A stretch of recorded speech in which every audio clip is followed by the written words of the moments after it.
En la actualidad, en esta entreolas, antes de que empiece la siguiente, el Ministerio de Salud debería estar cerrando las brechas de cuarta dosis, cerrando las brechas de tercera dosis para prepararnos y poder sufrir como están haciendo los países ricos una ola chiquita que básicamente no va a alterar este nuevo orden de normalidad que estamos adquiriendo. Pero si no lo hacemos, ¿qué vamos a contar? Nuevamente vamos a contar incremento en fallecidos, incremento en hospitalizados importantes que se pueden evitar con las vacunas.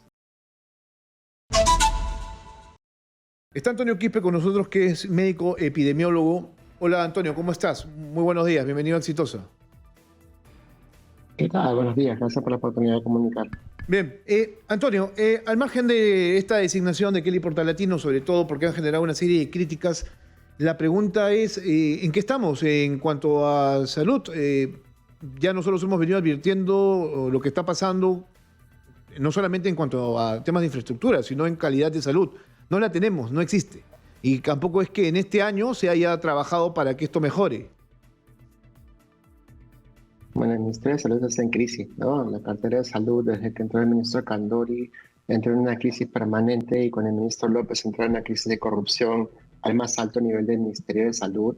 Y lamentablemente la ministra Portalatino le encargan la cartera sin equipo, sin plan, heredando toda la alta dirección que venía trabajando con el ministro López, que fueron parte de que están actualmente en investigación por enriquecimiento ilícito del exministro.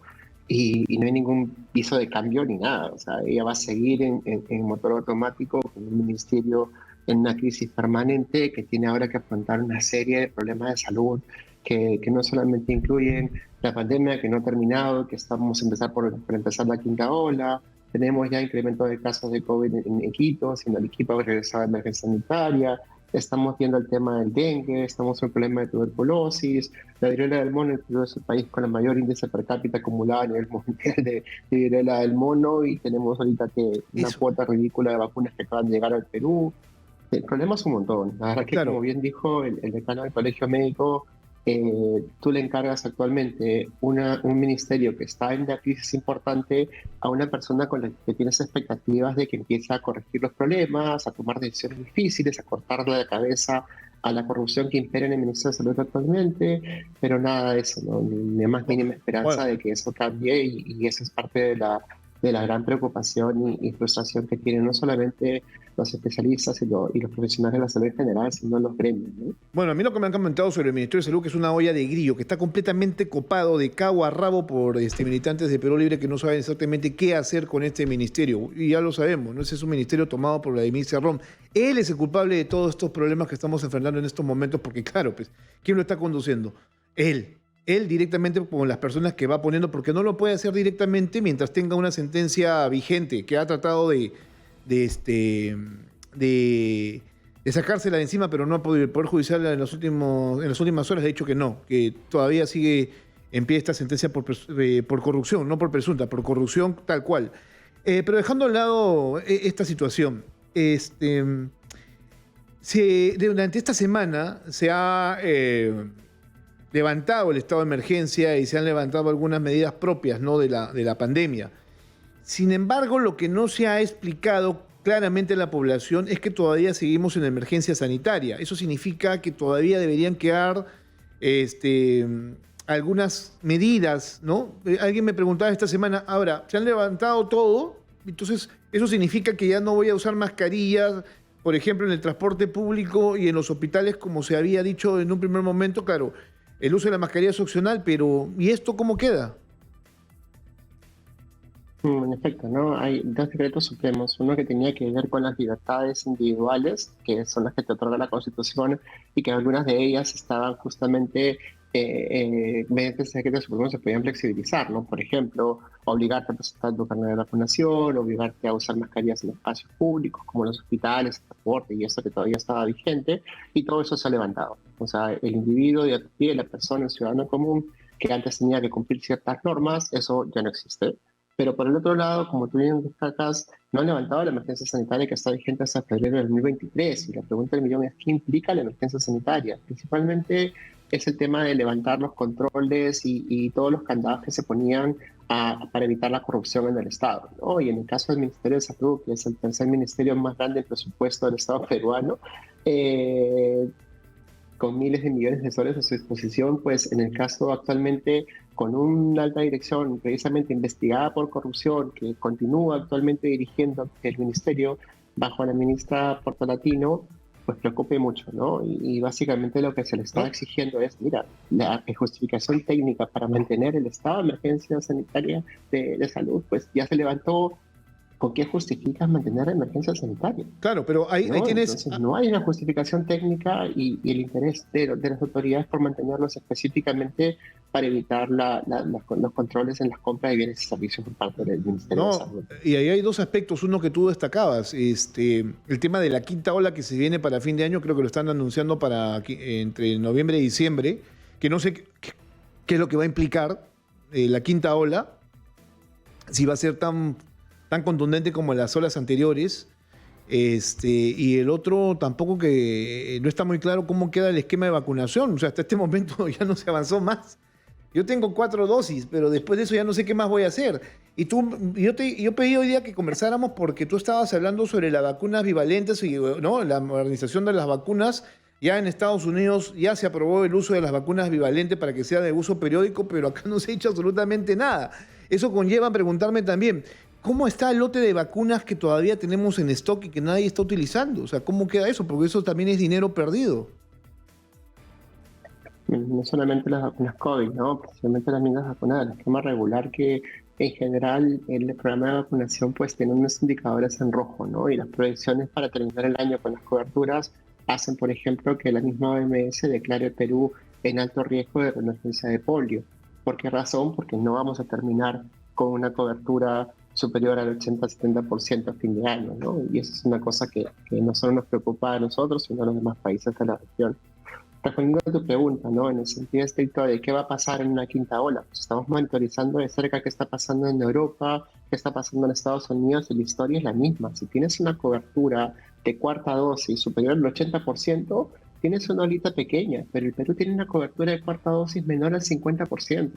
Entonces la brecha es de cada 2 peruanos que debieron haber completado su cuarta dosis, solo uno la tiene, ¿no? En el caso de la tercera dosis estamos en un 70%, quiere decir que de cada 10 peruanos, 3 no han completado su tercera dosis. En pocas palabras, y hay que recordar lo que hicimos cuando preparamos a Perú para la tercera ola. Sabíamos que se venía una variante mucho más contagiosa que podía generar una mortalidad importante y el Ministerio de Salud lideró la campaña de vacunación hasta cerrar el año con una cobertura del 80%. ¿Qué pasó a continuación? Pues tuvimos una ola 5 veces más alta que la anterior, pero con una mortalidad bajísima.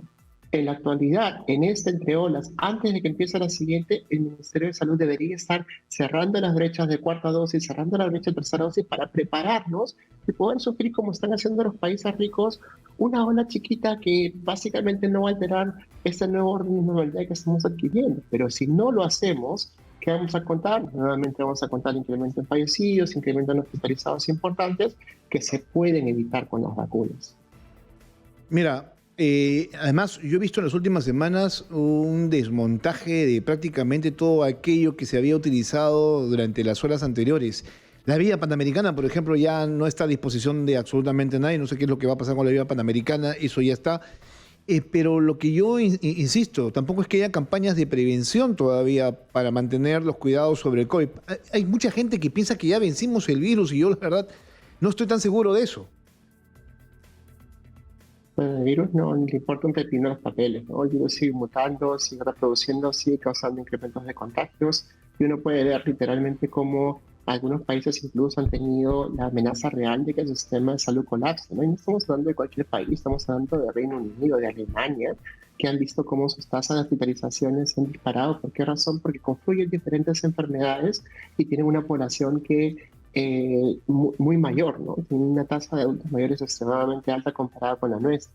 Pero el gran problema del país es que no tenemos los niveles de cobertura ni la atención primaria que tienen esos países, y esos niveles de cobertura de cuarta dosis y tercera dosis están muy por debajo de lo necesario. Entonces, ¿qué pasa? De que innecesariamente el Perú no se prepara aprovechando este momento entre olas para la siguiente y luego terminamos contando más muertos y hospitalizados que los que deberíamos, ¿no? Entonces, el mensaje que todos tenemos que entender es: si queremos realmente un nivel de normalidad que no se afecte por las siguientes horas de la pandemia o por otras enfermedades, tenemos que cerrar las brechas de vacunación. mucho tiempo hemos sido víctimas de las antivacunas, víctimas de esta gente miserable que solamente le encanta inventar mentiras, mitos, conspiranoias estúpidas para evitar que la gente se vacune.